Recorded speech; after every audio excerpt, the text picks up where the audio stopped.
গমপাইছেনে?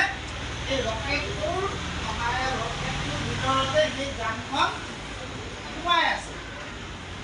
তাৰপিছত কি হ'ল, ৰকেটটো যায় কেনেকৈ?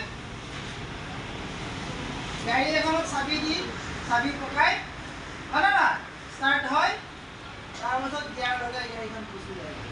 এতিয়া এইখন কেনেকৈ যাব? তলত অগ্নিসংযোগ কৰিব। ইয়াত ইন্ধন থাকে, ইন্ধন কয়লা, পেট্ৰল, এইবিলাক ইন্ধন। ইয়াত ইন্ধন থাকে, সেই ইন্ধনবিলাক ভাগে ভাগে পেলোৱা থাকিব। প্ৰথমতে তলৰটো জ্বলাব, জ্বলোৱাৰ পাছত ইয়াত কি হয়? ধোঁৱা ওলায়। দেখা পাইছা নাই? ধোঁৱা ওলায়। তাৰপিছত জুই জ্বলোৱাৰ লগে লগে তাত প্ৰচণ্ড শক্তি উৎপন্ন হয়, প্ৰচণ্ড শক্তি। সেই শক্তিৰ সহায়ত কি হ'ব?